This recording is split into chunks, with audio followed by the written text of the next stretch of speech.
How are we there, guys? Oh, hang on a sec. Never mind, mate. Oh. There we go. I think we're good. How are we there, guys? Welcome to the Smashing Crossbar Podcast. Oh, I've lost Benno. Ben, where are No, you? mate. No. I'm in on my screen. I don't know why. Because you need to keep Discord open the entire time with me on full screen. Got ya. You All can't, you good. can't resize it down. Oh, man. What chaos. Guys, how are we? Sorry for the delays. Sorry for all the dramas. There he is. He's just popped up on my screen again. Hope everyone's well. As I said, welcome to the Smashing Crossbar Podcast, your weekly podcast where we talk all things Jets and obviously all football-related topics. Welcome to everyone in the chat. Luke, Lockie, Chris is here. Aiden's here. There's a few others as well floating about. Make sure you say g'day. Before we go any further, big thank you to the Newcastle Jets for obviously giving us a bit of time with Johnny K today. It is muchly appreciated. So we're not going to beat around the bush tonight. We only got him for about half an hour, lads. So, Johnny, how are you, mate? I'm good, thank you. Thank you for having me on here. No, mate, absolute pleasure. Thank you for giving up a bit of your time tonight. Not a problem. Also, I forgot Ben's here as well, everybody. Ben, how are you? I'm good, mate, considering how the past 4 hours of today has gone. I haven't got time to talk about that, mate. We'll talk about that later. No, let's go. We'll talk about it later. So, mate, obviously we've got Johnny for the next half an hour. 22 years of age, born in Adelaide. Obviously played for Western Adelaide, Adelaide United in the NPL, and obviously 72 games and counting for the Newcastle Jets. How's everything going, mate? How's everything going? Obviously, this side of COVID, obviously with the restart. Yeah. Look, obviously restarting football was a real big thing for me in general. Probably not just for me, for all footballers in the country. But it's been good to be back in Newcastle and training with the team, playing with the team, playing competitively, and it's been real good. Yeah, no, beautiful. Obviously, before the whole breakup, obviously last game with City, we were on fire. We were looking good. The team chemistry was obviously there. Kenny Miller and obviously Carl coming in. Obviously, you could tell the difference. Massive difference in swing of momentum and obviously, form in general. What's Carl and obviously Kenny brought in to the club? Well, obviously their experience. Yeah. Carl's been coaching overseas for I think seven years in Canada, and he's done a great job with the Whitecaps, especially being on a budget team as well as Kenny. He was playing at such a high level in Europe, so he's brought his experience as a striker and helped out the strike force that we have. So yeah, both of them have brought in their sides, but it's been good. It's been real good. There's a lot of positivity with them. There's a lot of patience, and obviously helps out the team when there's a bit of patience and the coaches back you. So yeah, absolutely. Ben, mate, what have you got for Johnny, mate? What's your questions? My questions, mate. Well, did you ever think that all those years ago, mate, that being signed as an injury replacement for young Dan Alessi, that you would still be here to this day now? Look, yeah, it was a blessing, honestly. Just how it all shaped out, really. Like, as a footballer, like everyone has their luck story, but some of them are lucky and some of them aren't. And mine was, unfortunately, boys got injured and I came in, and I think I had done enough with the coach, so I earned my contract. And no, to be honest, I didn't think I was going to be here for this long. So it's been a really enjoyable adventure so far. And may it continue. May it continue. May it continue. Yes. As I said, at the end of the day, there's no, I think it was every fan and us included can think when you came in, no one really knew what we were getting, and no one really knew, what you were going to bring. But obviously, everyone makes mistakes. Everyone learns from those mistakes, and everybody heard NPL and went, "Oh God." Yep. Yeah, and that's it. Like, it's one of those things where, at the end of the day, we know you've got to give NPL a go. You've got to. That's where you've got to learn from, and you've got to give those younger kids opportunities. And I suppose Newcastle Jets fans, let's be honest, we don't like restarts. We just like everything going as nice and smoothly. Let's just bring in the professionals and win titles, and that's what we want. But as I said, let's be brutally honest. In that time that Mark Jones was around, there wasn't a lot of good that was done. True, very true. Let's Johnny by far is probably the best thing to come out of that era of reign. You definitely say that for sure. How's everything for you going? Obviously, I suppose physically. Obviously, how you feeling fitness wise? Obviously, we did have that big break, and then obviously a real quick turnaround. I think he's only had like the one pre-season friendly in before this restart. Obviously, you've got 10 game breaks. You've got 8 game breaks. How does that all toll on the body and fitness? Yeah. Well, obviously having the break, well, for me, I focused on myself and what was important. And the important thing was keeping fit and making sure that I was ready for the season to go ahead. Yeah. So obviously I was taking care of my body and doing all the right things while I was at home. And which was also hard from going from a team environment training and stuff like that to just an individual sort of training setup. It's a bit difficult and it's a bit hard to gain motivation. But in the end of the day, you think to yourself, look, like, this is what you do for a living. You've got to be a professional about it. Obviously, whatever's happening in the world at this current time is uncontrollable. So you just got to make do with what you have. And yeah, that was just my mindset of really everything that panned out. Obviously, yeah, it was good to get back out there on the pitch, and I felt ready to go, to be honest, which was good, and it helped the team out and it helped myself out, including. Well, that game against Sydney, you said that you were ready to go. That game against Sydney, mate, you had an absolute flyer. Yeah. Thank you. I appreciate it. No, absolutely, absolutely killed it against Sydney, and they were. Let's be honest, for 30 minutes, first 30 minutes, holy shit. Yeah, until Ryan Grant got sent off. Until Ryan Grant got pulled off. It was it was a hairy moment, that 30 minutes. He was tearing us apart down that left side, or was it right side? And chaotic. And then he got injured, and then everything changed, mate. Everything moved, and you settled into a rhythm and pretty well dominated the rest of the game, in my opinion. Yeah. Well, whenever he's on the pitch, he's always a threat, is he not? So I've had my fair share of trying to mark him as well. And look, it hasn't been pretty sometimes. So, and he's a Socceroo, so you expect him to perform at a higher level than any of like young boys or players in the league. So, yeah, he did have a good game, and unfortunately, he came off. Well, which was good for us, I guess. Well, exactly. Right. Another massive question. Let's put all the rumours and crap to bed. What is your actual position? What is my actual position? Yeah. Where is your preferred position to play?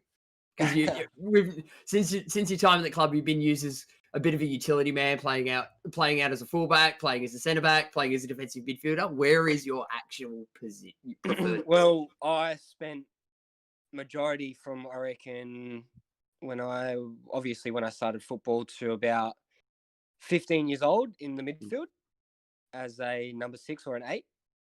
And then actually, funny enough, Mark Jones, when he was in the Adelaide youth system, I think centre-backs got injured or something like that, and I was actually pushed to centre-back. So during that period was my transition into the back line.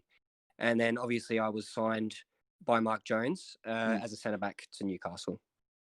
So you could say a 6 or an 8 was my natural position. Yep. But obviously things change as you get older.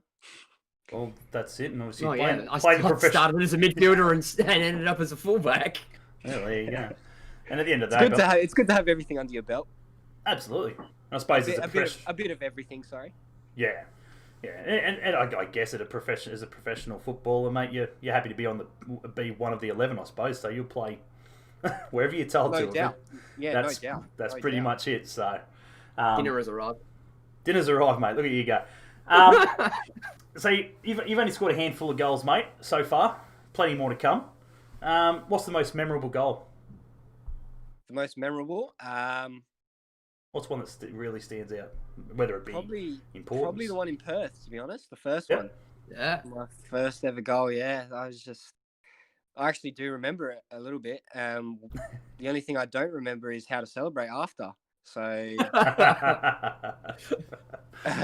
yeah, so that was probably my most memorable, obviously, first goal and stuff like that. And it was late on in the game. We ended up winning as well. So it was a all-round good goal for myself, which was, the most memorable. I suppose beating Perth. Anytime we can beat Perth is a win.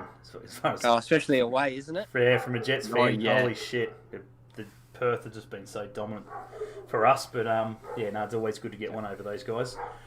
Let's move a bit. We spoke about it off comms. Let's quickly dabble into it now. Go on, mate. Go on. So the goal in the FFA Cup against Melbourne Victory started this season.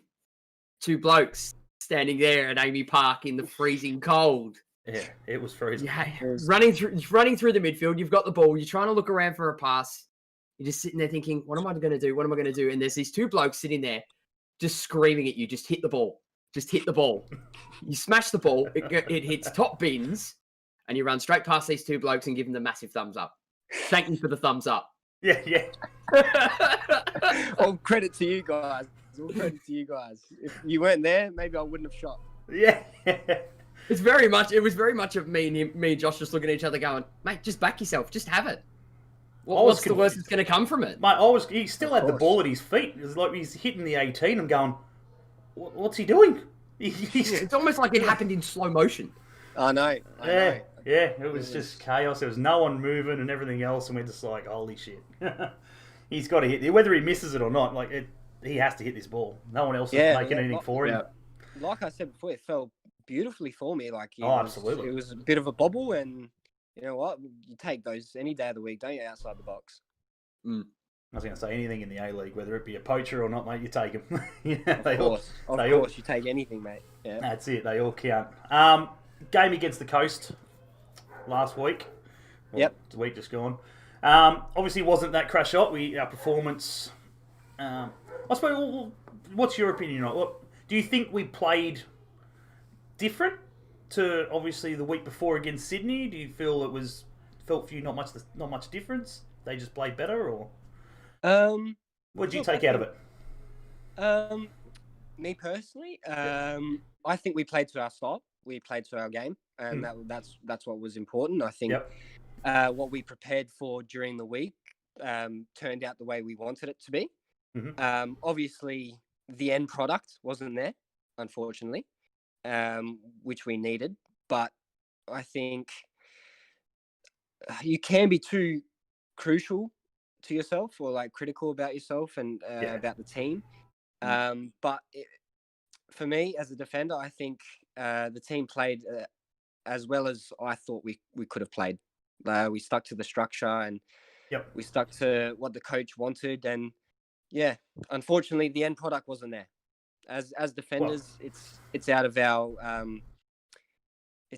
responsibility to score goals. Usually, I'm not saying set pieces or a goal from top of Stanley 40 yards out is off the cards, but you can be critical about yourself and the team, but in the end of the day, I think I was happy with the performance with the boys. Yeah, well, I suppose at the end of the day, you don't come away with the result, and you've done everything that the coach has asked of you. There's not much more you can really do about it, can you?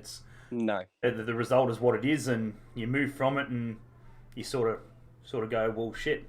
And it sort of showed as well that the style was very much the same as how it was against Sydney. It was just the lack of a bit of sharpness, and maybe another day's rest may have done better. They looked tired. Yeah, it was a short turnaround. Oh, yeah. Yeah, travelling from Sydney and then playing 2 days after, it's not easy. And especially coming off from how many months off to those sort of conditions, you can make excuses like this, but at the end of the day, the game's about winning. So, there's different parts and there's different ways you can say things. So, No, fair enough. Obviously, one thing I was going to ask you, obviously beforehand, is how's everything? Obviously, all your family and that back in Adelaide, everyone's good over there. Adelaide's doing pretty well at the moment. They're back up and running, and no real dramas over there, COVID-wise. Yeah, SA is actually very good hasn't no cases or very few, maybe one or two. But yeah, over the time I was there was a period where there was 0 cases for 2 weeks. So Yep. Yeah, Adelaide's doing the right thing, obviously, and which is good to see. And it's unfortunate how the Victorians are taking it. And like you guys said it wasn't the greatest thing to be a part of before we started this. So Yeah. I can just imagine what you guys are going through. But it was good to spend time at home. You know, us footballers, we don't really get time with family. So especially for myself, being away from home interstate, it's always difficult. But going home was really nice. It was refreshing. Especially for the period that we went back for. I think it was about 2.5 months, which is longer than usual. So, Yep. Yeah, it was good. It was really good. Absolutely. I suppose it's good from the way of being a mental refresh as well. Yeah, of course. Yeah. I suppose as well, obviously, you get that much time off. There's not going to be that much time off between, obviously, end of the season and obviously restart of pre-season. So, No, definitely not. I think it was like an extra month or maybe an extra 3 weeks. So it was good. It was good to have that time off. Bit of time, yeah, absolutely. Obviously, we got to talk to you, get the inside, obviously. Injuries. Miller didn't look good. From obviously, from a fan's point of view and not really hearing much about it, obviously it doesn't look good. Most likely he's probably going to be out for the last 2 games of the season. How's everything looking? To be honest, I don't know the severity of his injury. Yeah. Obviously, I think whatever's come out in the media is I think what it is. Yeah. Obviously, losing Maddie on the right side it's obviously not great. He's a very attacking-minded player. He can get forward. He's quick. He's sharp. Knows how to defend as well. He's fit But yeah, I think injuries will happen, and unfortunately, it happened to Maddie, and it happens to the best of us. To be honest, so I think we've got a deep enough squad, and players know their roles in positions. So, I think should be fine. Whoever fills in there will be do the job. Fitting on a glove. That's how well drilled us players are. Yeah. No, absolutely. What do we got? I think Aiden come up with a question for you. Johnny, apart from Newcastle and Adelaide, seriously? Got to include Adelaide into that? What's your favourite ground to play at? Favourite ground? I would have said Adelaide. I love going to watch football. Yeah, I've been to Coopers once. Love it. Yeah, great little stadium. Little boutique stadium. I reckon the new Bank West in Western Sydney is actually unreal. Unbelievable. Yep. Just how it's so steep and like when we were playing, I think I was going through this with Stevie Ugarkovic. When we were playing, you couldn't really notice the fans. Yep. In the back, it was almost like really dark. So, but there was so much noise. Yep. So I think it was just the atmosphere of it is just unbelievable. I couldn't imagine a packed out Bank West. It'd be unreal.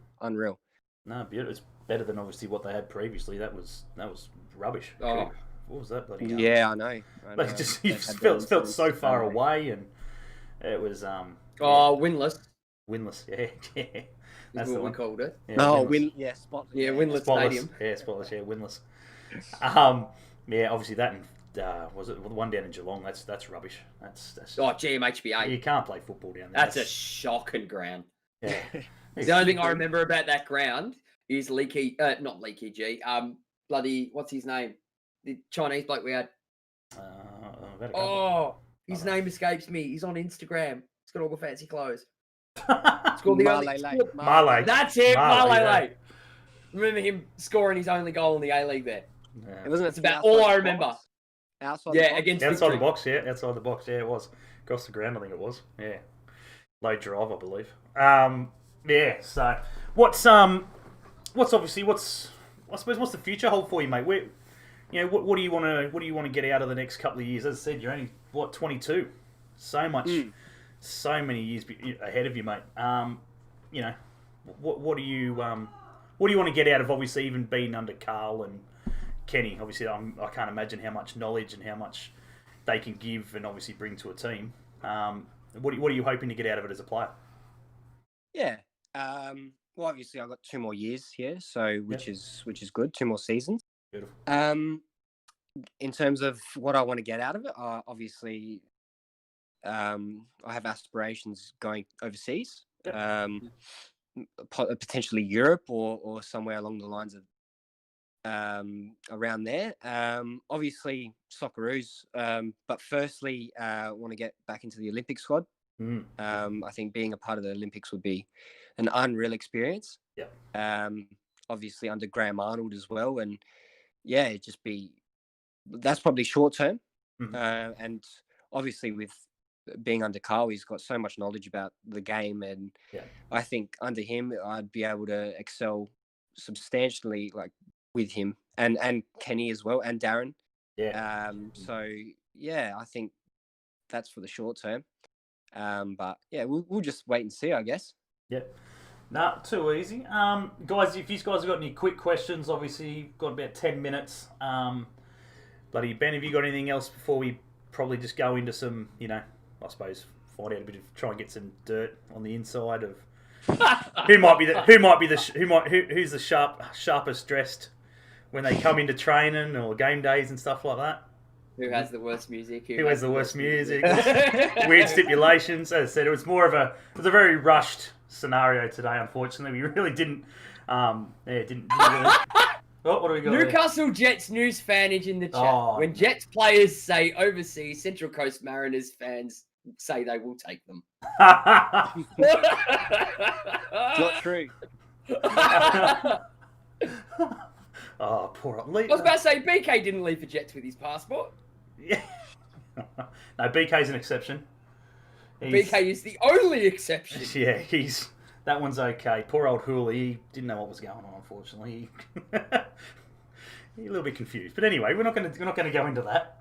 Not going to rat out the coast. That'll take up 10 minutes of just digging the shit out of them. But who is the sharpest dressed? Who's the sharpest dressed bloke on the team? Who comes into training or game days looking sharpest dressed?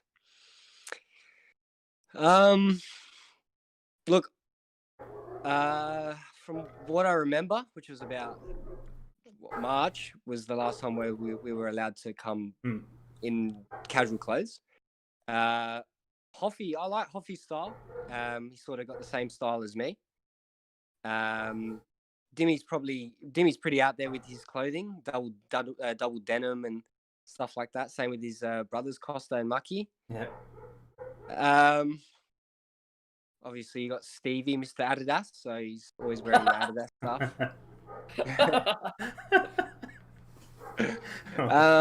But yeah, apart from that, no one's really out there with their clothing and stuff like that. It's yeah, I don't know.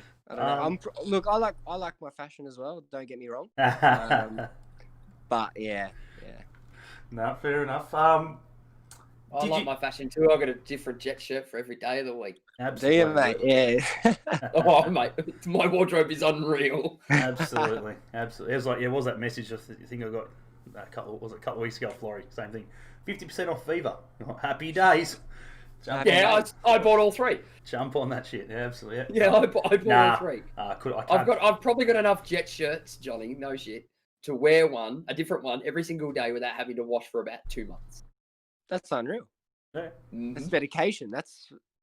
Are you not the number one fan of Newcastle Jets? I wouldn't go that far. Easy. I wouldn't go that far. Easy. You're going to take that crown off. You're going to take it off Vanderberg. You're going to take it off him. Oh, yeah. The serial pest. The serial pest. The serial pest, Vandy. We love you, Vandy. What do we got? Lockie's come in. Johnny, you had a fantastic game against Sydney. What's the belief Carl has embedded into the squad compared to previous coaches? Good one. Yeah, it's a good question. Look, I think Carl, he's got a positive mindset to a lot of things, and he's very critical at times as well. When he cares a lot when he's critical. You'd actually want to be scared if he wasn't doing anything of that, like you'd make you start to question yourself. So, Yeah. but he's embedded a lot of belief in the squad. And you know what? Every coach is different. I've only been under 3 coaches, at Newcastle. So, and they've all wanted to win every game. So, yeah, there is a belief, and with different coaches there are different beliefs. But Carl's very good with all the boys, and yeah, like he's put in our brains that we want a winning mentality, and that's just what it's become. Hey, Joshy, has he finally given you that scouting contract yet? I'm still waiting for it. I'm You're still waiting. Next meeting, I'll hit him up, and I've got a few more. I've got a few more that I wouldn't mind. Obviously, no disrespect to Noah James, but I think we need obviously someone in the goalkeeping department to probably even boost his quality. So maybe a keeper might be on the cards, maybe. But nah, well, quickly, you've got 2 questions here before we let you go. What was the one there? FIFA Lover Axel says, your favourite thing about Newcastle? Oh, it has to be the beaches. Unreal. Doesn't compare to Adelaide from where I was. Absolutely. No way. Mate, I reckon if they do them all up, I reckon we could compete with Randall Mall in town. If they do them all up, we get a few of those friggin' big balls and the bloody, what are they, the balls or something there at Randall Mall? Oh, the Mall's balls. The Mall's balls. Oh, the Mall's balls. My favourite one was the photo that Terrence had with one of the pigs. The pigs or whatever. Yeah. The pigs in yeah. Yeah, riding pigs. That was a wild weekend, that one. That was. What do we got? One last. Also, do we need to strengthen the squad for next season, or what position would be key for Johnny? I don't know. It's probably not a question that I'd be able to answer. Yeah, no, that's pretty. It's pretty. Look, let's be honest. It's pretty. You know, we're looking pretty good. Obviously, I think if we can try We've and made the one signing. Yeah, I was going to. If we can try and, I think a Beanie is probably somebody that we should be looking at keeping if we can. I think he's showed great potential, and obviously a different class. Bernie is quality. He is quality, and you can tell from where he's come from. Like it's. Well, that's it. He looks completely different to what he was before he left the A League. Like when he played in the A League, he's nothing different. He looks totally different. So obviously going overseas has done a massive overhaul on him, and he's looking great. It looks like he's bulked up a lot too since leaving Sydney. Yeah. Oh yeah, he's a big boy. He's a unit. He's a unit. He is. Apparently Adelaide are leading 1-0 after 27 minutes. Yeah, I'm currently watching it as we speak. There it is, Sam. Do it. Apparently they shanked the penalty as well. Yeah, Riley missed it. Yeah. Riley. Oh, McGree, the Scorpion. Right. The Scorpion kid. Scorpion kid. Bloody hell. I was actually his roommate when we went to the finals that year. Oh really?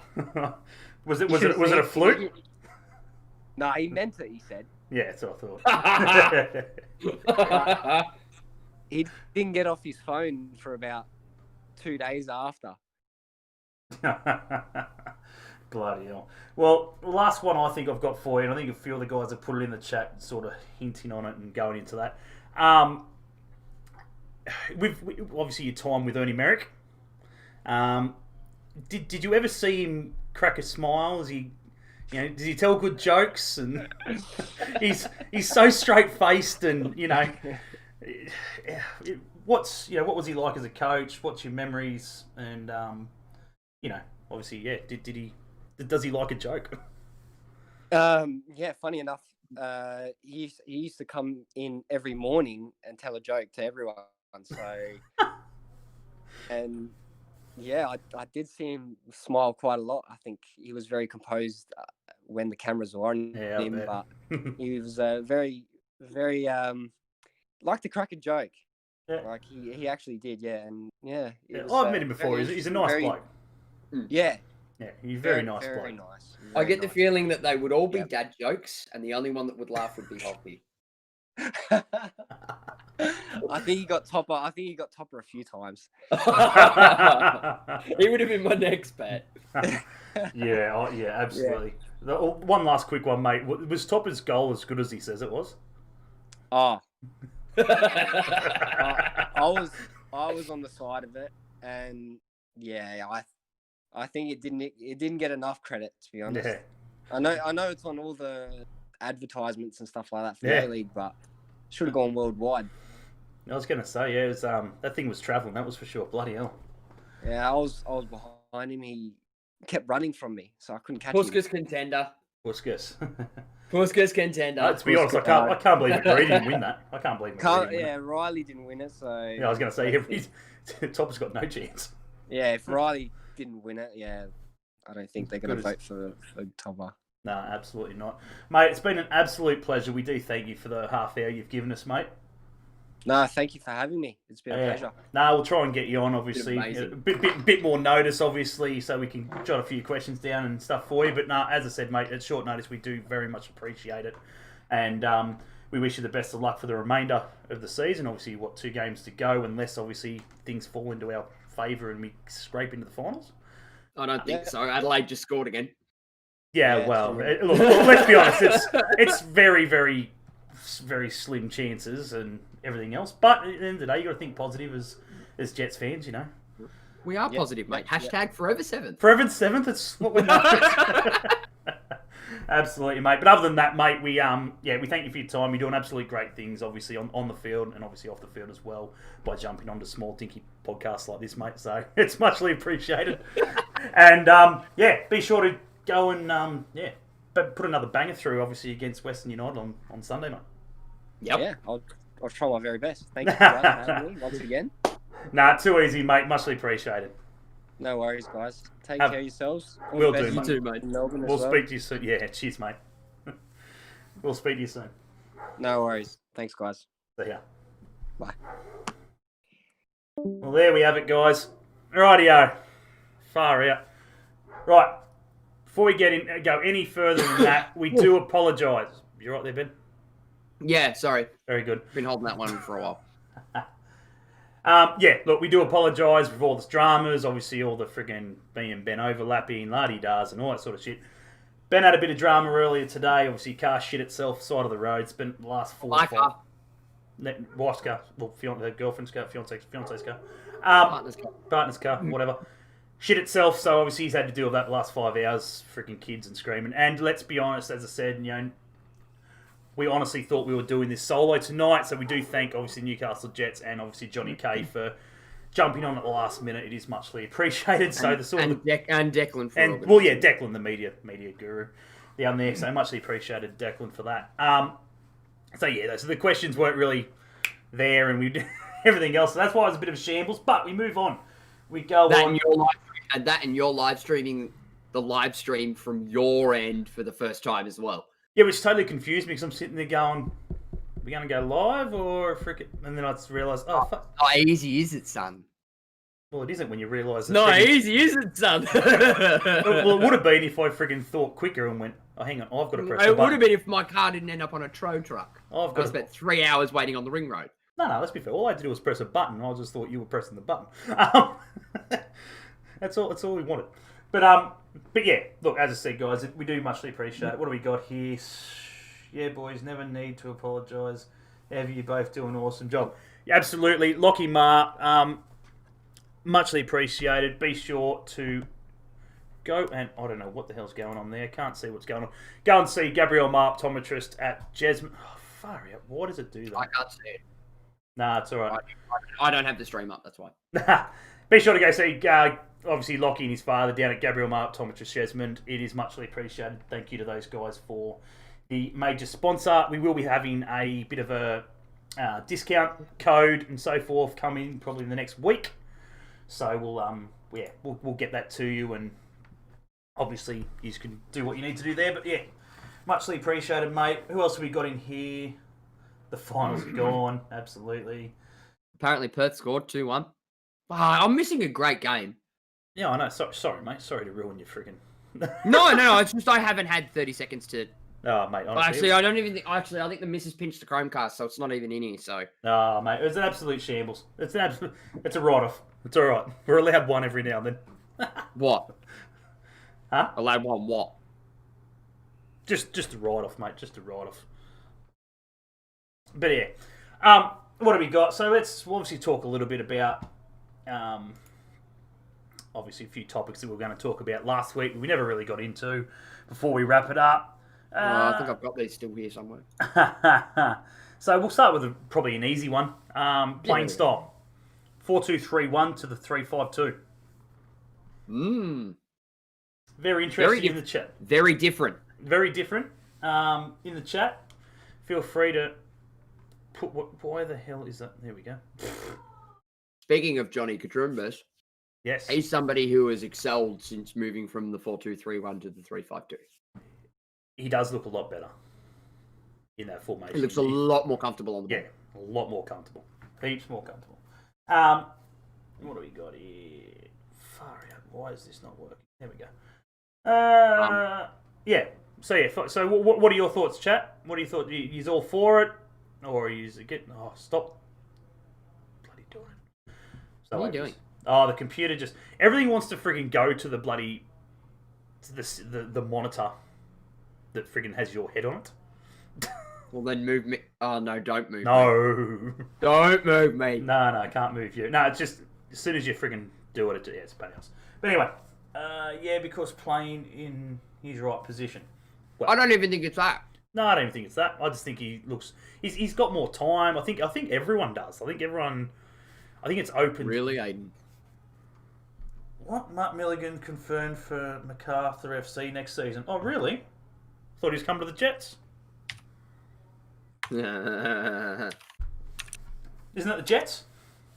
I know Birighitti. No, yep, 2 hours ago. Former Socceroos captain signs marquee deal with MacArthur. There you go, eh? It's a funny look at Newcastle. The inaugural derby match is yet to be played, but MacArthur FC have already claimed a big win over their soon-to-be rivals, beating Western Sydney Wanderers to the signature of former Socceroos captain Mark Milligan. Yeah, I believe they were both fighting over it. I knew those two sides were fighting over it, but I believe there was. I like that.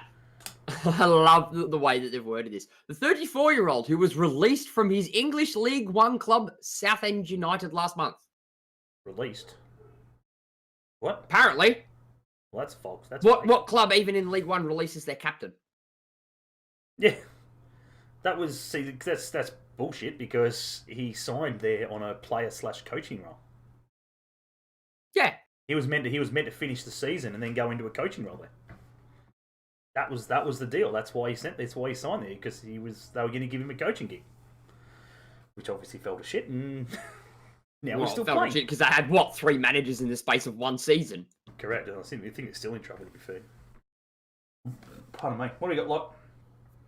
I think if we use the right players out wide like Mellon with Donachie coming next. No. Bloody Donachie. Donachie can't. Oh, he has, what do they call it? He's got the bastard in him. Donachie. He's a no-nonsense centre-back. Yeah. Donachie's style of defence is like the same style of defence that Taylor Regan had on Mitch Austin. Yeah. That's probably fair. That's probably fair. We got. Apparently, it's 3-1 now. 3-1. Everyone's like, "What's going on in this game?" 4 goals in 10 minutes. Far out. But yeah, in other news, I know it's not like real news because it's not our club or anything. But MacArthur also today signed a long-term kit deal with Macron. They did. Which is interesting. So who do they got? They've got Federici. Is it Federici they got? They got Federici. They got Miller. I don't know if they got Federici. Yeah, goalkeeper. Yeah, he signed this Did morning. they? Yeah, he signed this morning. Really? Yeah. I didn't see that one. Yeah, signed from Stoke. Damn it. Yeah, that would have been perfect for us. Yeah. Yeah, it would have been nice. No disrespect to Italiano. I hear Brad Jones might be available. He'd be. Oh, hey, I'd take. Would you take him? Absolutely, I'd take him. Would you take him at the Jets? Yeah, shit, yeah. What is he now? 38, 39, I think. Yeah, he's not young. He's not young, but I think he's a lot fitter than bloody Mossy is. I think he moves a lot better. Obviously, his frame as well is huge. Like Yeah, six, he's 6'2" lanky. or something. He's lanky. So So what does that mean now then? MacArthur have got They got him- Roddy. so- What's the other one? Tommy Orr. Yeah, I believe they He's got Tommy leaving, on. he's leaving the Jippos. It's good on him. He's doing shit all there. He's leaving the Jippos. Yeah, so then they've got Federici. And then they've got- Milligan, Milligan. Federici, Yeah, Milligan Milligan. on a marquee. You'd have to say that Federici's gone on a marquee deal as well. Yeah, I You'd don't have know to. how- we need the He'd be getting paid a boatload at Stoke. Harry Sousa. we need the Sousa. We need big Harry. I'd take Martin Boyle. Oh yeah, absolutely. I'd take Martin Boyle, Jesus. but he's getting paid triple what the Jets would be able to pay him. Well, what's his name? We've seen what's his name leave from his club today. Bloody Amini. Amini's left. Oh, I've missed so much news today. Amini's gone. So I'd take Amini. Where'd he go? Was he released? Who? Amini. No, he left. Yeah, he left. He finished up. He finished up his time there. He's sent out like a massive letter to the fans and everything else, thanking them for their time. But didn't sign a contract anywhere else? Not yet. Or no one's. It hasn't said anything. I'm guessing he's probably thought about it. You're not going to just leave a club and if you haven't sort of got some sort of idea what you're doing, whether you're going to stay in Europe or come back or whatever. So he's got some. Yeah, where is he? He's at Aris, isn't he? Yeah, he's definitely got some idea. I'm sure. Well, was at Aris. Yeah. So he Because I wasn't. think Aris bought him off. Was it Randers? What? He was at Randers, yeah. Yeah, Aris bought him from Randers at the same time because Duncan was at Randers at the same time. Yes. Correct. Get a meanie. For sure, such a little Yeah, but magician. he's a Jippo. Yeah, he's going to say he's a former Jibbo. He's a Jippo. We take him and refurbish him. We make better use out of it. we refurbish them. Yeah. You're saying we did that to Boogs via Adelaide? Absolutely. We had our eye on him. He's a Novocastrian Boogs. He played his junior football. Yeah. Leave him alone. He's all right. As I said to Mickey the other week, we all make mistakes. You got to start saying that. I mean, he will stay in Europe. Big deal to bring him back. He won't come back to the A League. He's thinking World Cup. He's still got a lot more to give. Yeah, he's thinking World Cup and everything else. There's no way he'll do that. On big news though, big news chat. Let's get a big kick out of it. Big news.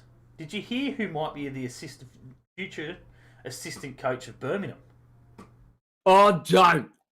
Did anyone know say it? Did anyone in the chat, have you seen it in the news, who the possible assistant coach could be at Birmingham Football Club? Birmingham City Football Club. I saw it. Have a guess. And laughed. Have a guess. Now, just to put it into perspective, right? This is funnier than Robbie Fowler taking charge, right? No, see, I don't think it is. I think it is. Oh, that's the other one that's gone to bloody No, that'd be funny. MacArthur. Dennis Jonro. Oh, yes, John Rose there, yeah. Sure. No, Lockie. No. No, I can't poach Josh. Can't poach Josh. He's under Jamie. contract by the Jets as a chief scout. Absolutely. I'm not leaving my position as chief scout to go to friggin' Birmingham. The dollars To be fair, I'd take Carl at Birmingham. Yeah, I'm sure you bloody would. Jamie, how are you, mate? How's everything going? No, the answer is Tim Cahill. Tim Cahill. Tim Cahill is on the card. Yeah, I know, guys. I laughed at it too when I saw the article. Tim Cahill as a possible assistant to Birmingham Football Club. Under Ugh. soon to be announced head coach. Oh, soon to be announced manager. You won't. Karanka. You won't. It's looking likely, but you won't. I would to put it. I don't like him, but I prefer him over Robbie Fowler. Oh, you take him over Fowler. Jesus Christ. Sorry. You take him over Fowler. Fowler hasn't got I know money. you. I know why you don't like him because he managed Forest. Oh, You no, don't no. like him No, because he managed Forest. No, that's not true. That's And not true. Middlesbrough. That's not true. No, that's not true. He actually, to be fair, like No, guys. I hate the It Forest. is not false. What do you think of Coventry, Josh? Coventry, mate. Coventry go alright. They're friggin' little battlers, mate. They'll I don't mind Coventry. No, they'll creep up. I know that we're meant to have a rivalry with them, but Yeah, I've never heard felt bad about Coventry. Two-way battle next year. Let's just remember that. Villa won't be joining them on that battle. Shut up. Villa somehow freaking got out of jail. Yeah. Paid someone. A diver. Hope they're going. Yeah. Hope Villa's getting. There's the article. There's a link to the article in chat, guys. There you go. There we go. 4-1. Jesus Christ! What is going on? I'm gonna have to go back and watch I'm not watching it. What is going on? I'm gonna have to go back and watch the game, I think. Oh shit! Yeah, I'll do it when I go to bed. But Jamie, absolutely. Coventry, got nothing against Coventry. Hopefully they come up and they creep up. And well, what are they doing now? They're in the championship now, aren't they? They freaking joint owners. Which is gonna make games interesting. Yeah. Look, at the end of the day, because we're gonna have to be away 1 week while they're at home. Yeah. Or obviously, different days. So fixtures could be a bit messy. There's probably quite a few games from both sides that'll have to be rescheduled to some degree.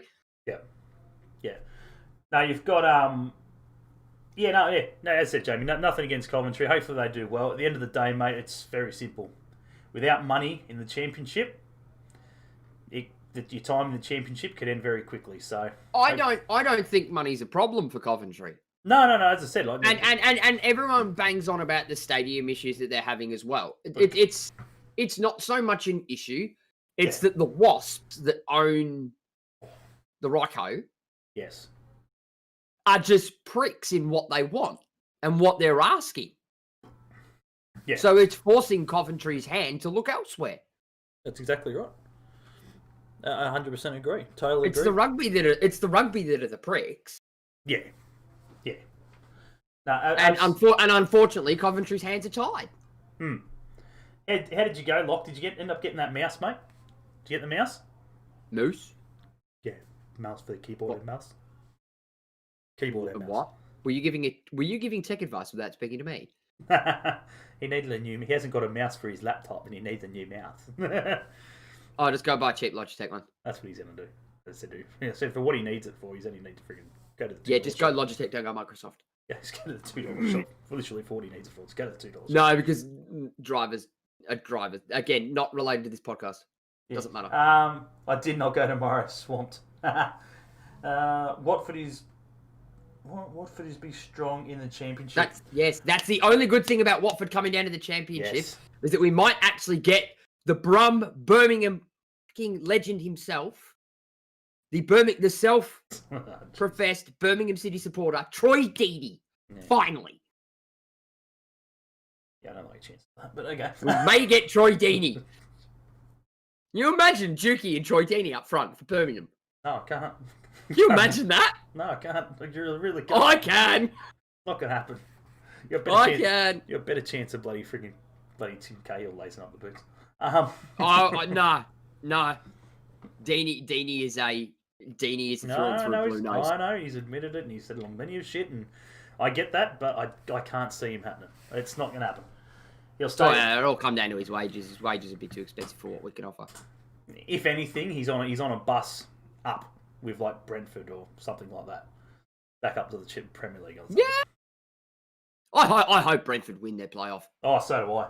I hope Brentford win their playoff. Yeah, so do I. It'd be so good to see the Bees up there. Yeah. Well, it looks like it's going to be friggin' Northeast Midland Derby, I think. Most likely. Northeast or was it East Anglian? East Anglian. Because if they play Fulham. Yeah. That's London. It'll be an East London Derby. Yeah. Oh shit, yeah.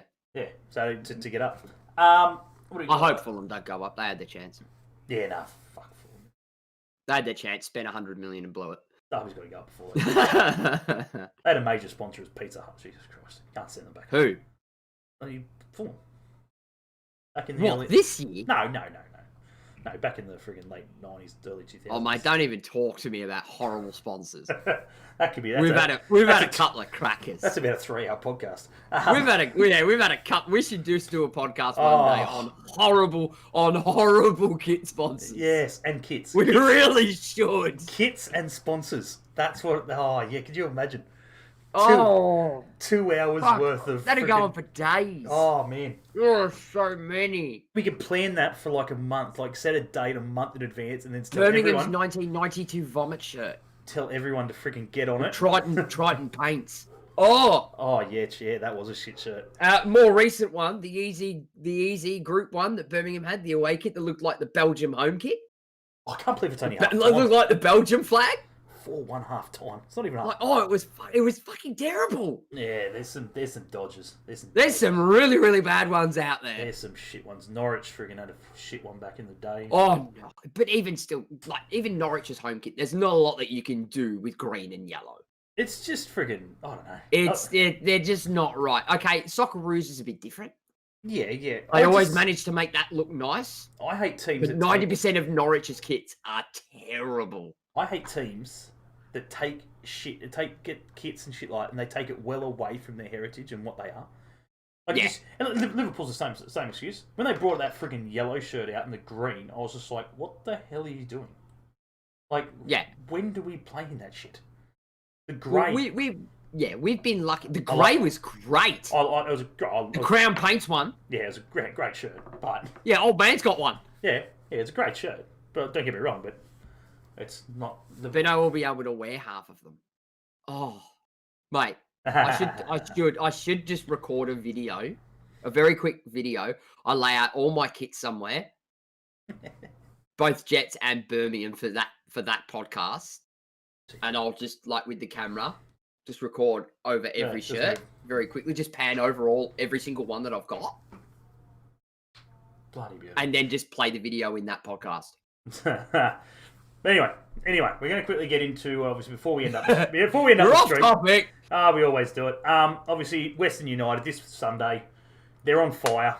They are absolutely on fire. To be honest, if you do the maths, and I believe it was Luke or Aiden, one of them reminded me of it earlier.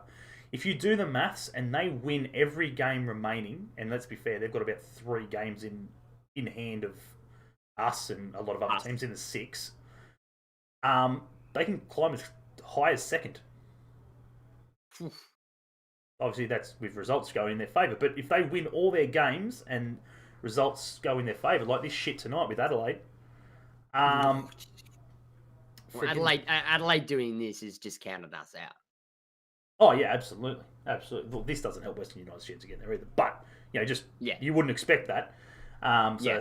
They could climb as high as second, and hopefully they do. They're playing well. They're playing good football, and they kind of tapered off before COVID hit. Yeah, they started off really, really well, but then they hit their dip like every A League team does every year. Every team hits a dip. Yeah, it's just Western United's dip was really noticeable. Oh yeah, it was really noticeable. Yeah, massively noticeable. What was I gonna? Western United haven't won against us. No, you are correct, Luke. But they almost did. They've also beaten Victory all 3 times. Yeah, I was going to say they've beaten a lot of freaking other good sides as well. So, but they've just been very hot and cold this season. Yeah, like they lose against teams that they should win against. They do at Birmingham. They lose against teams that they should beat, and then they go and smack the teams that should smack them. Josh and Ben, from what you can remember. Josh and Ben, from what you can remember, what were your thoughts on Tarek Elrich when he played for Newcastle? What do you want to know? That was before my time. What do you want to know about him? That was before my time. I know he was a youth prospect in that semi-final when he scored that goal. Oh, that hurt. I've got a lot of there's a lot of good memories and fucking shit ones. There's somebody we can try and get on the pod. Yeah, absolutely. Yeah. What do you want to know? Like as I said, he was a gun. He was a Johnny K. He was a bloke who came in through the youth system and no one really knew much about, and he had a great work engine. He could run for freaking days and days, and then pops up and scores a banger. Tarek is a legend. Yeah. Legend. probably wouldn't go that far. But Maxi Burgess at Newcastle back in the day. He's since the restart, he's on fire too. Yeah, Max Burgess. Yeah, but Burgess has bounced around too. That's hard to watch. Been to us, been to Western, been to Wellington. Nah, he's playing good football. He's looking really good. Looking really, really good. And he's someone, if he keeps up his straps and he keeps doing what he's doing, and even if he's not scoring, just where he needs to be and stuff like that, he's definitely... To be fair, the game against Western should be very interesting, especially now that we've reverted formation, because they play a 3-5-2 as well. Correct. So it's the same up against the same. Yep. The only difference between our 3-5-2 and their 3-5-2 is that they've been doing this a lot longer. So the passes across the back line and going forward are a lot quicker. Mm-hmm. They are a lot quicker. And that's what I would say to you during the Sydney game. Yeah. We would have so many more chances higher up the ball. We can get that ball so much higher up the pitch if those passes were a lot quicker. But again, they were very safe passes. Yep. And I suppose working out the safe passes first for the first, 5-6 games, and then being able to hit the ball quickly in first time and go, right, I know they're going to be there. Yeah. They've had time to work that formation. We haven't gotten it yet, like 150%. Not to the point where we can push it faster. Yeah. Look, at the end of the day, obviously, we were talking about it. It's going to be interesting. It's going to be a completely different game. Completely different game this one round. If anything, when we beat them last time, obviously, I think we're a stronger side now than what we were when we beat them last time. But Western United are a very, very different side. I wouldn't say they're stronger or better. They're a completely different side. They're playing completely different football. Their formations have changed a bit. They're even players in different positions now. They tweak. They've tweaked. Rudan likes to tweak. Yeah. It's slow style of football. Yo, Timmy! Timmy Woods, there he is. Timmy Woods, there How are he you, is. mate? What's going on? Friggin' popped into your stream earlier today. But yeah, no, look. Yeah, we were streaming this morning. Yeah, it's a slow style of football. Yeah, but it's an impact. It's an impact style of football, and it was the same as Wellington beforehand. They What Western? Yeah, Western obviously under Rudan. It's very impact. It's slow build up, but when the counter happens, it happens. Yeah, you know they about counter it. quick. Yeah, you damn well know that they've. Whereas they like to counter quick. We don't necessarily like to counter quick. We like to hold the possession there. Yeah, exactly right. What do we got? Only 3K member request tickets out of 11K members, so not many member fans keen for Sunday at 7:30. Well, I am one of those 11,000, and I can't leave the state, so there's no point in me putting my name in the ballot. True. So there's 10,999. 98 if we include Josh. Yeah. Because he can't either. Shut up. 97 if you include my wife. 96 if you include your wife. Yeah. Because they're both members. Yeah, that's exactly it. So yeah, what do you say? Newcastle only 3,000 members request. Only lower bays will be open. Yeah, it is. Good. Yeah. 4,000. They're only allowing 4,000 into the stadium. Yeah. That's it. End of story. Which is good. You got to think smart. Like shit. Everyone would love to have 20,000, 30,000 people there, but it's just not going to happen. And you need to think smart. And no, Nui Jets news fans. You don't want the Victorians that don't follow the rules. We don't want Victorians. Big difference. Only because I'm starting to take offense to those comments. Albeit the game. Because I've been doing the right thing for 6 months. And then that one idiot gives the rest of the state a bad name. Yeah. There are legitimately people that are trying to do the right thing and are going above and beyond. Look, absolutely. There's so many people out here doing the right thing. It's just, I don't know. Again, I've been forced to wear a mask at work since fucking January. Yeah. Like, it's one of those things. In the early days of COVID. It's a massive topic we can sit here and talk about. At the end of the day, it doesn't come down to the people. It comes down to the government in general. And even they're trying to do the right thing. Oh, look, absolutely. Is there as non-government people who know nothing about running a state or whatever it is there things that we feel that they should be doing differently? Absolutely. Are there reasons why they can't do those things? Yeah, probably. That we don't know about. Probably. But at the end of the day, look, we can only do what we're being told to do. And at the end of the day, if anyone knows a job that's paying big restrictions dollars, again. Yeah. They've tightened restrictions again. It's now not just the metro areas; it's the entire state now has to wear a mask. But at the end of the day, I'm always looking for a way out. So if anyone can find me a minimum 80+ thousand a year gig in Newcastle, I'm more than happy to move back and do my 14-day quarantine and then can get into work. No, Nui Jets news fan, you were phrasing that sentence wrong. Well, you guys are spreading it into New South Wales. No, we aren't. The idiots are. Yes. And that's the biggest thing. But the idiots are. And to be fair as well, all the tainted flights that were meant to come into Melbourne Airport are going to New South Wales. So technically, we're not responsible for those ones either. And I suppose another scenario with that as well is if you really want to get technical, it's your government's fault for allowing them into your state. So, close your borders. Yeah. Close your borders, and we won't be allowed to get in there. But if there's opportunity, if there's a slightest bit of possibility, it can be done. Ask any criminal. That news article today of the two girls that drove from Melbourne to Queensland via Sydney. Yeah, like shit. Yeah, turn them around. No, we're not. I'm not. I haven't left the state. Yeah, you are. Stay in Victoria. And that's why I get irate about it. Yeah. No, as I said, mate, we haven't left here. The furthest I've been is 15 kilometres down the road to my Stay work. in Victoria then. I have not left this state. yeah, we will. I wake up, I go to work, I wear a mask all day at work, I leave work, I come home. That's it. I don't go anywhere. Yeah. Oh, well, look, that's it, mate. I've got to stay in Victoria, so I won't be at your wedding, mate, so you have to find another groomsman. Yeah, bloody the way things are going. I won't be at Lockie's wedding either. Buck shows nothing. We'll be Gornskis. Yeah, you've got the command. Hit it. Wait. He's gone. Hit it. It's on your stream deck, isn't it? Yeah, he's gone. He's gone. He's gone. Next USA incoming. Yeah, probably. Well. Probably. It is what it is. Shit happens, I suppose. I mean, I was speaking to some of the guys at work about it today. What was it? 735 odd cases again today, and another 13 deaths.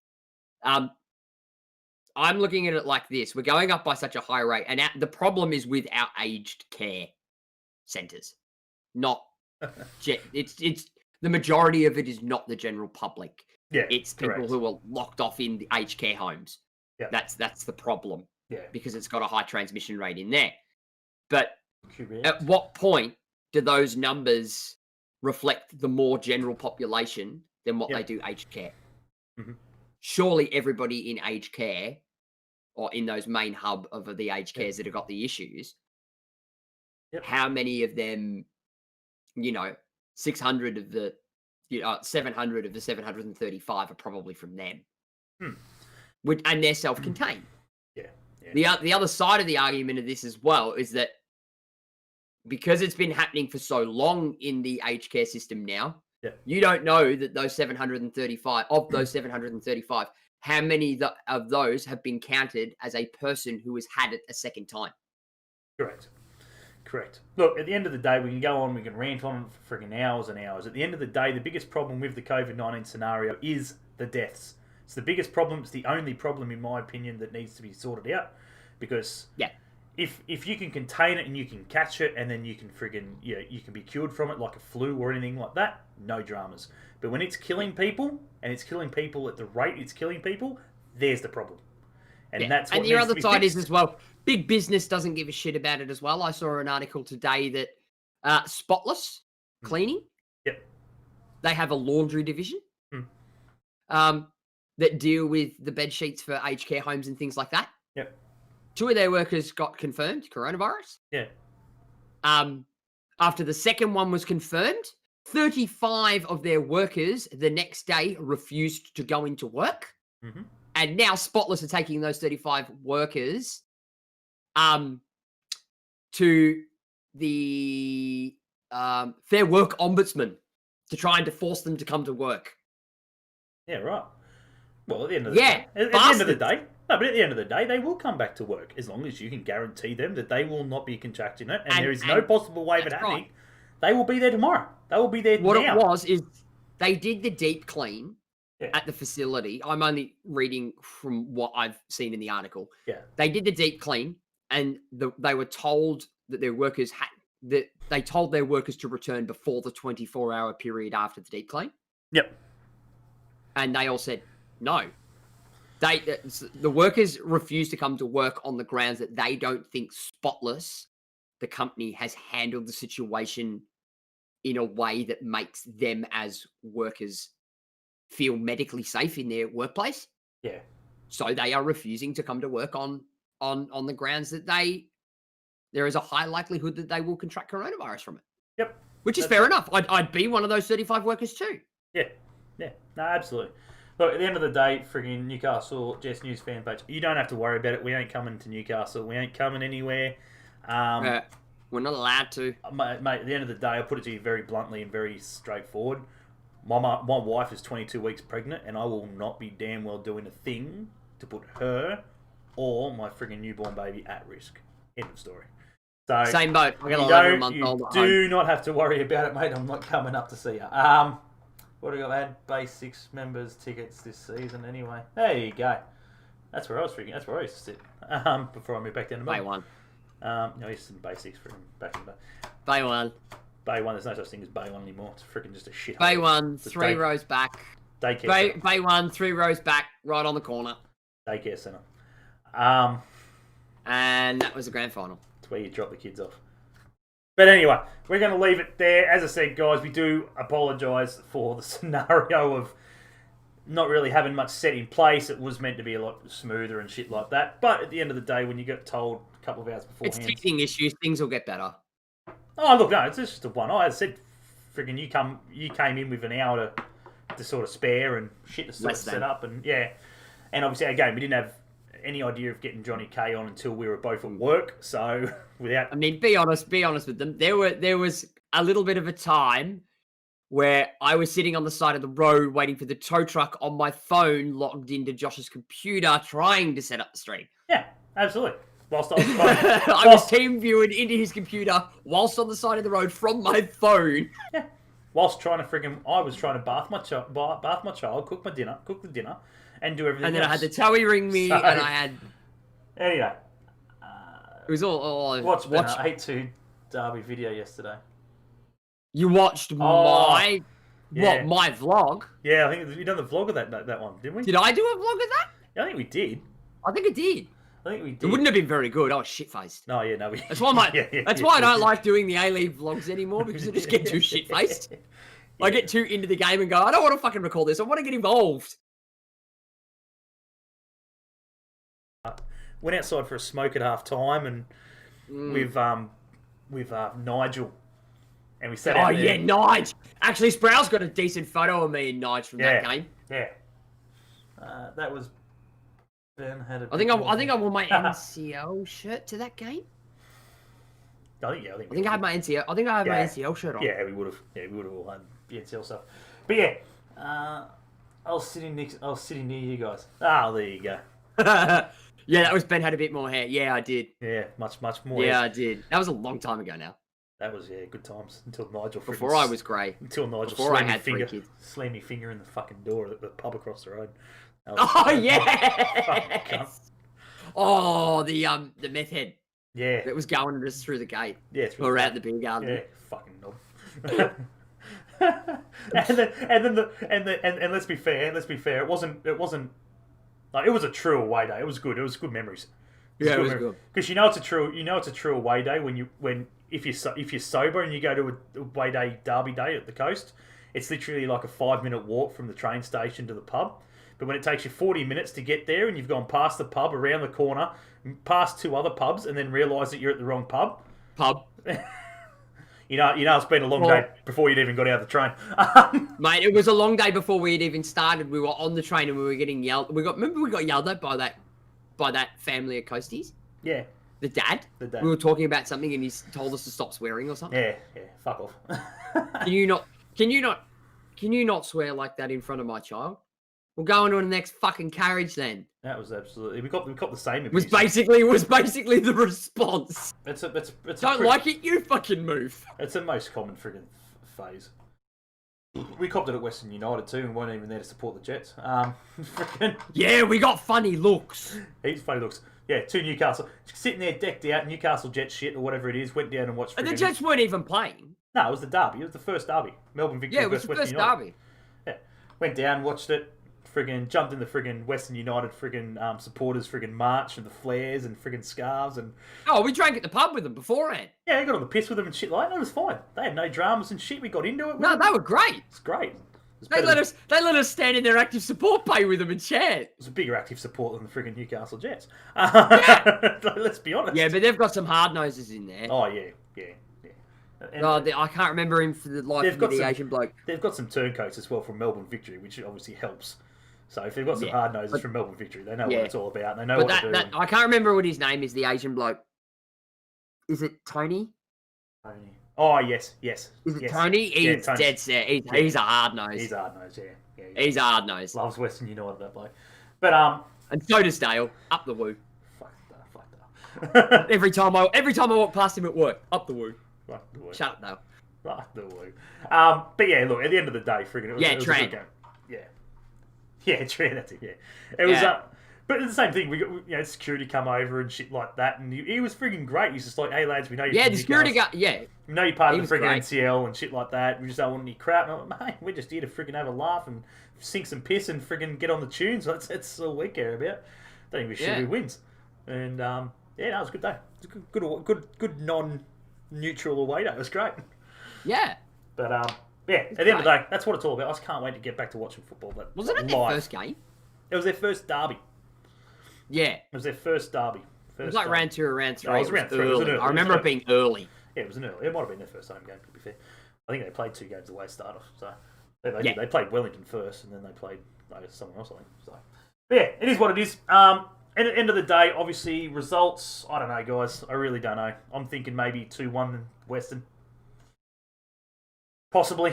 I'd love to see us win. I'd love to go out in the final 2 games against, obviously, good opposition. As I said, we beat the champions and we beat City, and then to come out and have a performance like the Coast.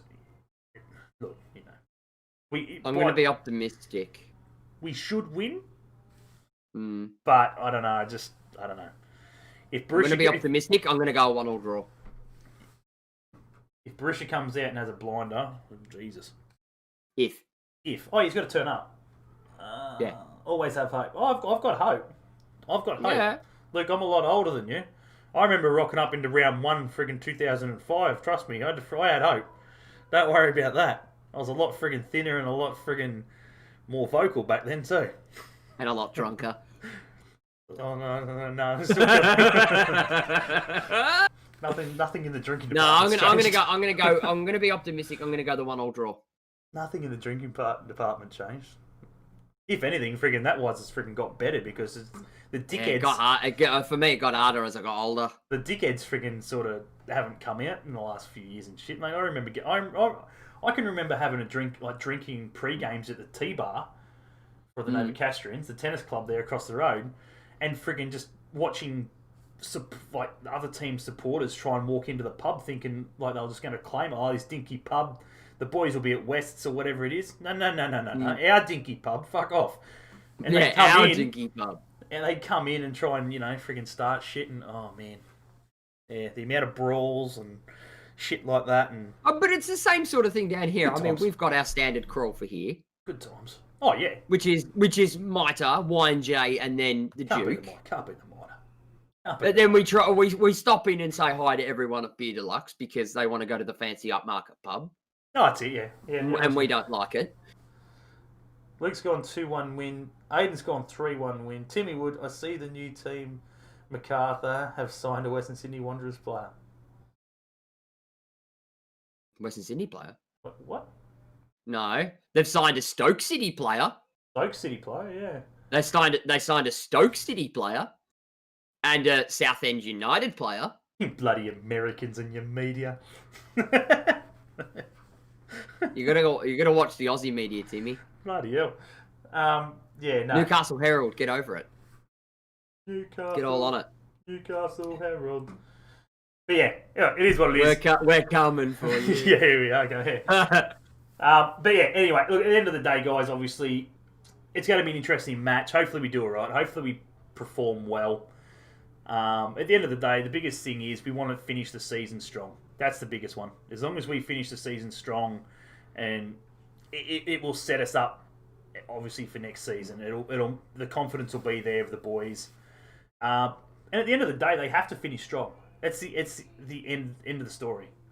Carl has virtually come out and strictly said to them, everybody is on notice. Nobody's job is safe. You must fight for your position, because at the end of the day, as Johnny came on here before and stated, I've still got 2 years left. That's what that's what your paperwork might tell you, but friggin' paperwork means nothing when you can friggin' set fire to it and rip the friggin' thing up into 1,000 pieces. So at the end of the day, they've got to go out and they've got to perform the way they did against Sydney, and they've got to earn their spot. And let's be honest, guys. Let's be honest, right? The left side is up for grabs. Oh, yeah. The whole left side. And that's not just left midfield or strike. The whole left side, in my opinion, is by far our weakest. Mm-hmm. By far. And that's obvious. Yeah, absolutely. And that goes from the back to the up front. By far our weakest. Do we think Arroyo will start? No. No. No. No. And to follow that question, do I think Arroyo will be here next season? No. No. That's a lot of money. It's a lot of money to have him here, and unfortunately, it hasn't worked. I won't say he was a flop, because I don't think he was a flop. I think it's just, he just didn't work. Just hasn't worked, unfortunately. Maybe if he'd had done the entire 12 months under Carl, things would have been different. My biggest thing is, and this is what, we can only go off what we are told via the club. And what we see. And before he kicked the ball, Laurie came out and he stated in a trial, when they were having a trial game, and they sat down with the Sydney FC CEO and stated that if you put a ball over the top, he will run onto it and friggin' most likely score, Haven't seen it. Yeah, 5 times out of 10, he'll score. I haven't seen one ball over the top, and I have not seen friggin' him run onto shit. Mm-hmm. So at the end of the day, he's good at holding up the ball. He's good at taking players out of the game for others to move into good positions. I've got no doubt about that. But we've got an Australian that can do that better now. Yeah, look, I think there's in Bernie Abini. Oh, absolutely.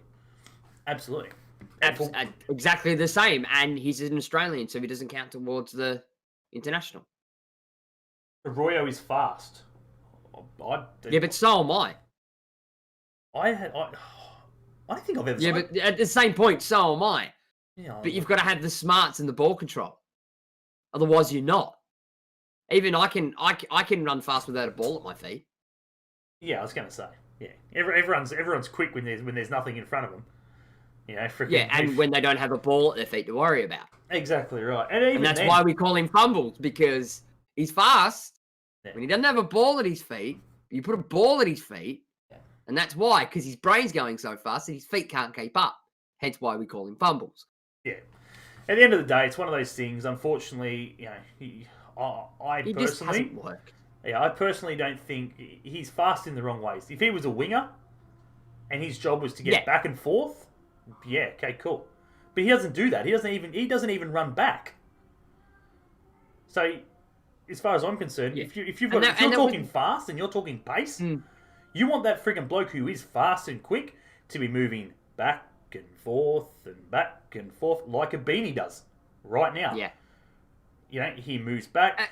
But Beanie, if you actually go back and watch it, seriously, if you go back and watch some snippets of over the last 2 weeks, I reckon a Beanie does not pick that ball up.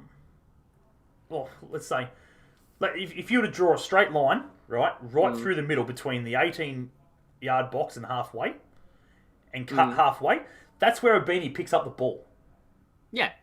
He doesn't pick up the ball on the wing. He doesn't pick up the ball close to the 18-yard box. He picks it up between the lines. He comes back as close to halfway as he possibly sort of can. Yeah, he sits between the lines. Yeah, and he will pick the ball up there and then run with it and then still give him enough time to distribute where it needs to go before he gets too far and goes, shit, the only way this is going is backwards because I've got baseline in front of me. Yeah. And Unfortunately, Arroyo doesn't do that. Unfortunately, Arroyo, as I said, his ability to friggin' stand people up and his ability to friggin' move players out of the way. Let's be honest, he's an intimidating bloke. He's not tiny. Yeah. He's a big unit, and anyone in the back line, I don't give a shit who you are, is if that bloke gets the ball, look out. I agree with Newcastle Jets news fan here to an extent. He's gone. He wasn't that bad. Arroyo did drop back. Yes, he did. But at the same point, case in point, look at Ernie Merrick's 4-2-3-1.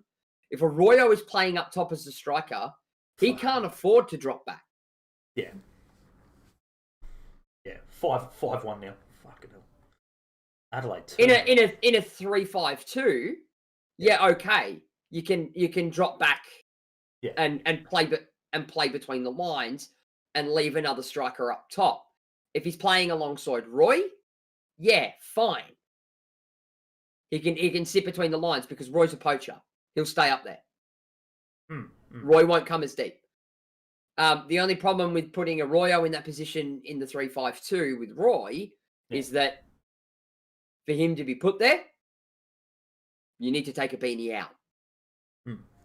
Because they are, unfortunately, identical. I think that's the biggest problem there, as you sort of said it there, Luke.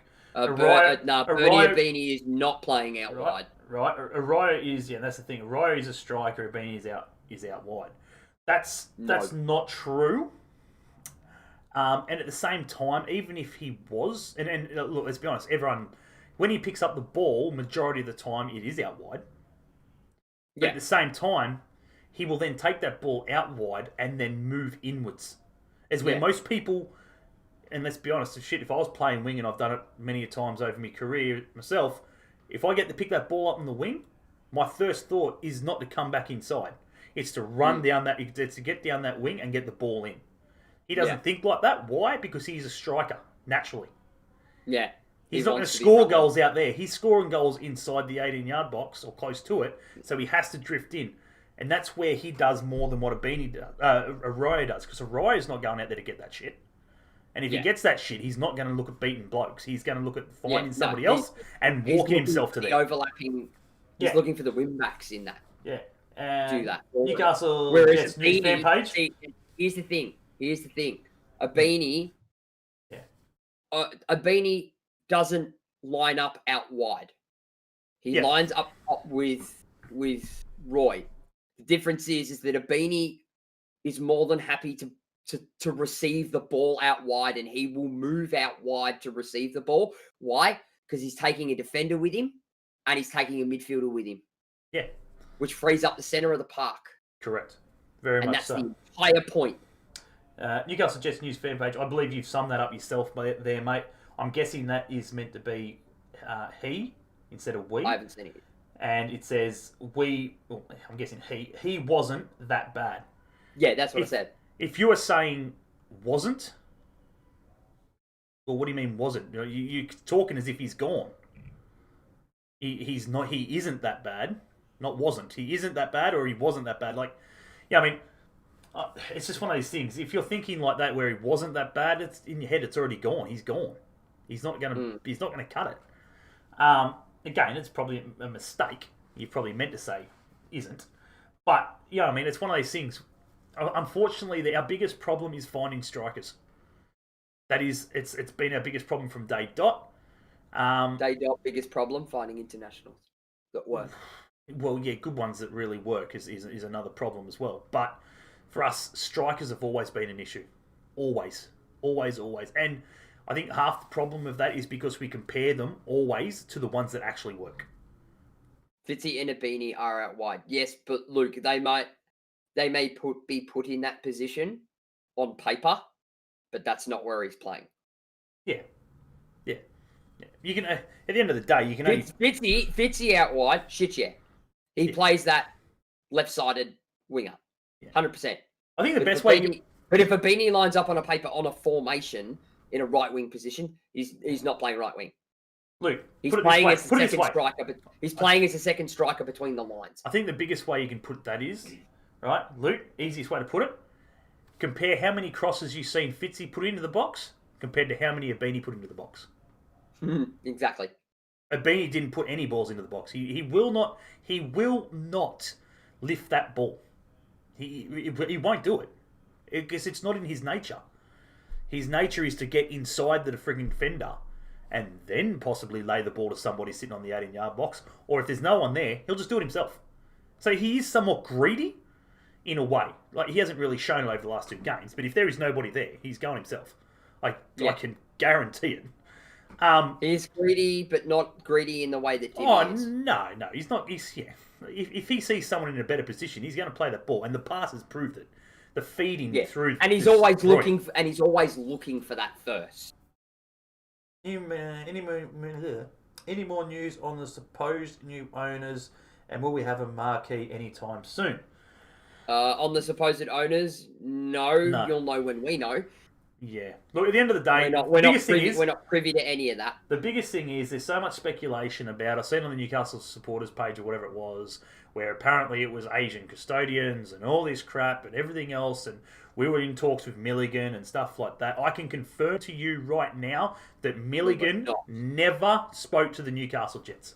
His manager and stuff never spoke to the Newcastle Jets. And I can also guarantee you that there is one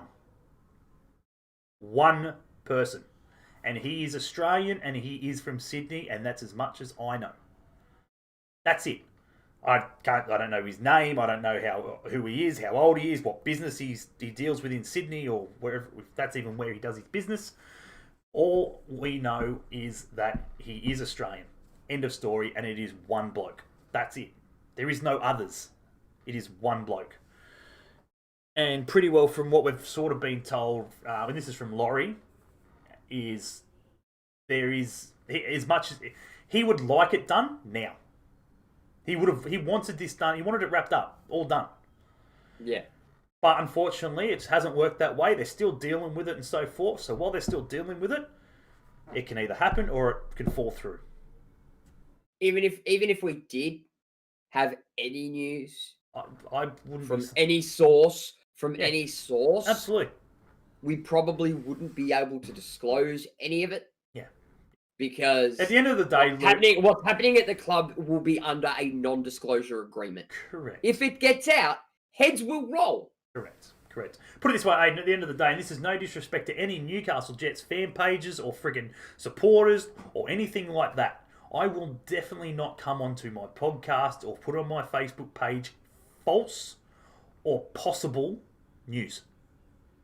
I will not put on there that we are, it's a possibility that we might be getting Milligan, or it's a possibility that we've got new owners, or it's a possibility that this podcast only want to deal with fact. Yeah. Because fact is news. Yeah. A supposed signing is not news. It's a rumor. Yeah.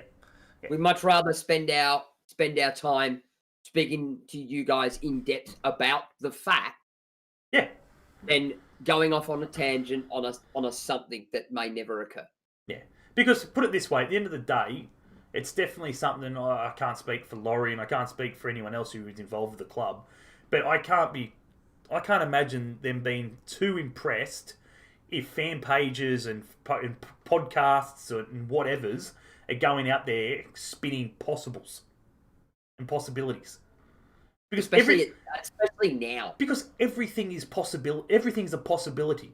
It is possible that we could sign Birighetti. It is possible that we could sign friggin' Brad Jones. It's possible we could sign friggin' Christ. Mile Jedinak. He's just retired, but shit, he can still play football. It's a possibility we could sign him. But, just because old mates come in and had a chat to the club, it still doesn't make it happen. And I'm not going to I wouldn't put on my podcast or my Facebook page that Mile Jedinak and his agent were in having a chat. Because he may have walked in there to have a chat, and friggin' Laurie McKinnon and Joel Griffiths and co or whatever could have just turned around and gone, mate, see ya. We don't even want to talk to you. We don't want to deal. It may not even be that. Mile Jedinak might have gone in there to see Joel Rivers to have a fucking coffee for a catch up because they used to play Socceroos together. Yeah. That's pretty much. Just because they walk into the offices of the Newcastle Jets doesn't mean they're there to discuss terms. And again, we will state again, this is not having a dig at any of the fan pages on Facebook or wherever. Definitely not. I'm just saying, I have seen it over Facebook pages and stuff like that, and it's just not me. I'm not going to do that. People are entitled to do whatever they want. It's a free country, and you can write and post about whatever you want. But at the end of the day, I don't want to know possibilities. I want to know what's happening at my club, and it better be 100% before I'm going to put it on my Facebook page or talk about it on a podcast.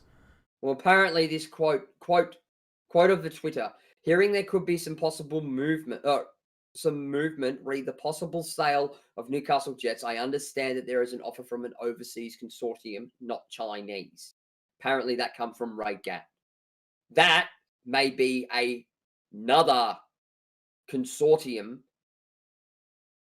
which is why this deal might be taking so much longer, because there might still be that one bloke from Sydney, but now another consortium from overseas have thrown their hat into the ring. Laurie McKinnon shut it down in the comments. There you go. So there you go. Look, and this is what I'm saying to you. Like, Laurie, yeah, nobody, but you can't imagine them liking shit like that. And that's the biggest thing. And as Newcastle Herald and friggin' all these newspapers and all this sort of shit, trust me, if you're reading it in those newspapers, it's true. End of story, right? Because the Newcastle Herald rely on the Jets to make sure that they get the first info and the best information and the 100% up to date. They're not going to publish something. Nah. If you haven't seen it in the paper, and a lot of papers talk shit, don't get me wrong. But at the end of the day, from what I've heard, they've got a pretty good relationship with the Newcastle Herald. And if the Newcastle Herald are going about putting crap and random shit in there, trust me, it'll be the last time Newcastle Jets give them an interview or freaking anything like that, regardless. So again, this is all speculation from our end. Yeah, look, at the end of the day, it's one of those things where if it happens, it'll happen. The Newcastle Jets Facebook page, its actual Facebook page, we'll put it on there. Laurie McKinnon will come out and make a statement. He'll do a media press. He'll do something. Yous will know. Everyone will know together. It's not... Laurie's not going to sit here and come out and tell me. He's not going to come out and tell Joe Blow what's happening or possibilities. What he will come out and tell you, though, is most likely shutting down crap like he did, obviously, on that post. Yes, because it doesn't fall under his non-disclosure agreement. Correct. If he tells you that if there wasn't anybody, he's going to tell you about it. And as you guys know... Oh, we heard Joe Blow wants to buy the club. Nah, bullshit. Yeah, Newcastle... If they haven't, it's bullshit. Yeah. For the simple fact that he's not bound by an NDA to just... to not say anything about that if it's false, because there's nobody to have an NDA with. That's it. At the end of the day, look, guys, everyone should know Laurie McKinnon by now. Everyone should know Laurie McKinnon by now, and at the end of the day, he's not going to friggin' sit here and talk nonsense. And if he thinks that, or if he hasn't been spoken to by a Chinese and somebody to take over the club, he's going to tell you, mate, nobody has spoken to me about this. This is fake news. This is false. Okay. Here's how it goes. I have the tweet up here. Right? Between Ray Gatt and Laurie McKinnon. Yep. Here, Ray Gatt posted 6 hours ago, hearing that there could be some movement, read the possible sale of the Newcastle Jets. I understand that there is an offer from an overseas consortium, not Chinese. Laurie's response, not true, Gatty. Ray Gatt replies with, okay, mate, but there is interest? Laurie, yes. Definitely. Yeah. But that's the thing, though. There is so much interest. Who wouldn't be interested in there buying is a football interest. club? That to me is a consortium have not come to the club to want to buy it. Yeah. But there are more than just this one Sydney businessman who are interested. But we got that information off Laurie himself when he sat down with us a couple of months ago or whatever it was, and he stated, Yeah, he said there's always been interest. there's so many interests, but how many There's real interests? always been interest. But real interest, there's been next to nothing. Somebody, Yeah. you know, like Luke, it's worth, guys, it's worth, what are we worth? You know, what does he want? Like $18 million or something, $20 million or whatever, right? If you had $50 million and you loved sport, you would love to sink money into a club if you can. So of course, so many people are going to come in and go, how much is the club worth? I'm with you there, Locke. What do we got? Yeah. Yeah, and that's the biggest thing. It's not selling a lot of Mako sunglasses, son. Oh, mate, absolutely. Absolutely. I'd friggin' make sure there was no stand, so you'd have to stand out in the sun. Keep your Makos on. I was about to say, Lockie, have you ever thought about being a shirt sponsor?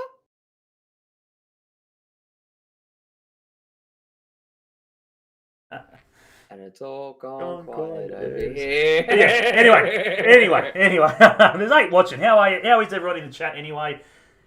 Look, at the end of the day, if you just want to friggin' say your piece, this is what it's all about. At the end of the day, we love the Jets. And that's the biggest thing for me in regards to this whole scenario of posts and shit like that. I don't like to see shit like that at my club. I don't like to see speculations. I don't like to see crap. Where people are just ifs and buts and maybes. I just want hard fact. That's it. Yeah. We're not interested in That's it. Joe Blow of some place. That's it. Some bloke could sign for the Jets. Might be doing something. That's wasting 5 minutes of my time. Donachie signing for the Jets. Was I excited? Done deal. Fuck no. Mate, I think it's probably one of the... Oh, yeah, I'm not going to go into that on this podcast, but I'm not a fan. Not a fan of him. And he proved that to me yesterday when he got out-jumped by a freaking 5'6" something. Bloody bloke. But anyway, not my cup of tea. But at the end of the day, it's true fact. It's happened. You can guarantee it's done deal because the club have come out and stated that it's a done deal. It's true fact. Post that shit as much as you want. But yeah. Anyway, what else have we got in here? Crickets. Yeah, not pay hundreds of thousands of dollars. I'm driving. Jets are an open club. Absolutely. They're much more open than a lot of other clubs. Let me tell you. They're the most open club that we've got in the A League. Absolutely. I reckon, honestly, if I gave you 5 minutes, right? 5 minutes without using any social media, whether it be your phone or a computer or anything like that, 5 minutes, you guys still could not tell. I give you 10 minutes, and you guys could not tell me every CEO in the A League. Better yet, every owner. I know one off the top of my head. Couldn't happen. There's no way. No. 2. I know 2. 3 if you include the Jets. Josh Ferreira should have a stay in the sign. 4. Bloody oath I should. 4. Laurie. No, Laurie at the Jets. The Backery Group own Brisbane. Yes. Tony Sage for Perth. Yes. Sean Mickelcamp for the Coast. Yes. They're the only ones I know. Don't ask me Melbourne. Yep. Couldn't fucking tell you. I know it's some wog bloke. Yeah, it's freaking the lawyer. No the lawyers. Can't remember. The lawyers. I can't remember his name. Who owns... Citigroup. who owns some fruit produce mob in Melbourne. Charlesworth. Yeah, but that's what I mean. Nobody. But I guarantee you, if you sat there and you went to freaking around to any other club and you sat there and you said, who's the CEO of the Newcastle Jets, I reckon they could tell you like that. Every other fan from every other club in the league would be able to tell you. I guarantee you. And we make this joke with Terrence from Wireless Vlogs all the time. Yeah. We know who our CEO is. Do you know yours? Yeah. He's a Victory supporter. Yeah. We know who our CEO is. Do you know who yours is? I got one. Can you ring yours right now and ask him a question? We can. Laurie McKenna will be the best CEO ever going to have ever Look, we'll see. And long may he continue. Yeah, absolutely. Long may he continue. Doesn't matter with what ownership. Absolutely. Long may it continue. Yeah. That's the biggest thing, guys. Look, at the end of the day, friggin', we just want success at the club. And whilst he's doing the right Laurie things, has been a blessing at the club. the biggest thing is, guys, I think the biggest thing is Laurie knows when his time's up. He's not one of those blokes who will sit around and just sit there because he's still getting a paycheck. If he feels he has nothing to contribute to the club anymore and he's done everything he possibly can for the club, he will part ways happily and friggin' make sure that it is left in friggin' better hands. And not in a bad way. Better hands than what it's left, what he come in with. At the end of the day, that's all it is. If he can pass over the reins and go, mate, here, I hope that you've got it a lot easier than what I did coming in. And that's again, that's no disrespect to the previous CEOs or whatever it is saying they've done a bad job, because they may not have. Like shit, I don't think Laurie's done a bad job, and whoever does come in for him into his role, let's be honest, should possibly have fuck all to do, but continue with what he's left. Perth scored 5-3, 83 minutes in. I'm going back to watch this game. Hey, what a classic! Hey Josh, come play a couple of games of COD after stream. Yeah, probably. Shit. I'll be having a shower because I'm still in half my work clothes. Two I haven't had 5 minutes to do that. Two rays on. Far out. Yeah. Look, anyway, we're going to leave it there. We're going to wrap it up. We do, again, apologise for all the shit. I can eat my burger now. It's probably cold, but... Yeah, mine's stone cold as well. Shit Touré is on. No, well, who cares? Anyway, we're going to leave it there. We do appreciate everyone for jumping in. The currently 7 viewers. Muchly appreciated. Thanks to Johnny K and obviously, again, the Newcastle Jets. We can't thank them enough. We are so lucky to have a club that does give us, as much range as we possibly can and access to, obviously, the players in a difficult situation. Difficult time, obviously. So, at the end of the day, thanks everyone for jumping in. Luke, Lockie, Timmy Woods at the very end there. Muchly appreciated. Aiden was in here before. Noopy, I'm sure, is freaking lurking around, which he always does. Noopy's always around. He's always lurking, the sicko. Noopy's always lurking. Newcastle Jets news fan page, mate. Absolutely, muchly appreciated. Jeff, you're always here as well. Jeff's, I'm sure, lurking as well. Jamie was in here as well, all the way from the other side of the pond. Muchly appreciated, guys. We do appreciate it. We will, Well, we've got some exciting things. We've got stuff in the works. We've got plenty of shit going on. And at the end of the day, the biggest thing is football's back. Enjoy it while it lasts. There's probably a month or so to go, and quick turnaround, and then straight back into football. Next season is going to be Next season is going to be chaos in football That's in general. We'll talk about football in general. The chaos. Yeah, is... that's something we'll talk about for next stream. What's that? How is the FFA Cup going? How is the FFA Cup going to work with Victorian NPL not playing this season? Oh, they'll probably just get kicked out of the friggin' NPL, out of the FFA Cup. They'll add more teams. No, seriously. They'll add more teams into other states. End of story. But yeah, look. At the end of the day, it's going to be chaos. To be honest, if it's still what it is, travel is just going to be a pain in the ass. So I can't see it happening if it stays the way it is, because you got to quarantine. FFA Cup will be off. Yeah, you got to quarantine. Yeah, you got to quarantine and shit like that. Perth will be virtually going fuck off. Yeah, no one's coming into our state. Wellington will be going fuck off. Yeah, no one's coming to our Coast state, won't care because they won't make it in. Absolutely. That's pretty much the way it rolls. That's how it is. FFA Cup. Because it's what last two places don't get into the round of 16 anymore. Yeah, no. Yeah, I believe the FFA Cup's already been cancelled. Yeah, confirmed it. Yeah. I'm pretty sure they did. Yeah. Anyway, thanks to Lockie, obviously Gabriel Ma, muchly appreciated for the being the major sponsor. I didn't play it tonight, obviously, because we had a massive shit show, but friggin' Save the Humans, we do thank them for their intro music. It is muchly appreciated. The Newcastle lads doing absolutely great things. You can find them on Spotify. Save the Humans. Straightforward. Go check them out. I belted their shit out. Obviously, the other day at work when I was having a frustrated afternoon. It's very good anger relief. But yeah, be sure to go check them out on Spotify. Jump on their Instagram. Follow their Instagram. They're always putting random shit up and everything else, and they got a Facebook page as well, so go jump on that. Other than that, Benno, muchly appreciated, mate. Thanks for jumping on at all sorts of short notice and all chaos that was. It's always a pleasure, mate. It's always chaos. But anyway, it's always stuff. Other than that, we will speak to you lads very soon. You'll see us obviously on stream. We've I'll be streaming tomorrow. Ben will be streaming tomorrow. Sunday, obviously, maybe because you were talking about something about Western United and you were going to watch that with Dar, so we'll work that out. Oh yeah, I'll probably be on a Zoom call with Dale. Also, that might be GTA out because they play at 7:30 on Sunday night. Anyway, Yeah, probably. we'll be around. You'll be around anyway. He's talked to us anyway via chat and shit like that. But other than that, guys, Yeah, I got Hayden. Other than that, guys, be sure to enjoy the game. That's the biggest one, lads. Enjoy the football. Enjoy the football. Luke, Aiden, and everyone else who is getting down there, muchly appreciated. I hope you guys enjoy it because it's bullshit. Think yourself lucky. Absolutely. But other than Think that, yourself lucky.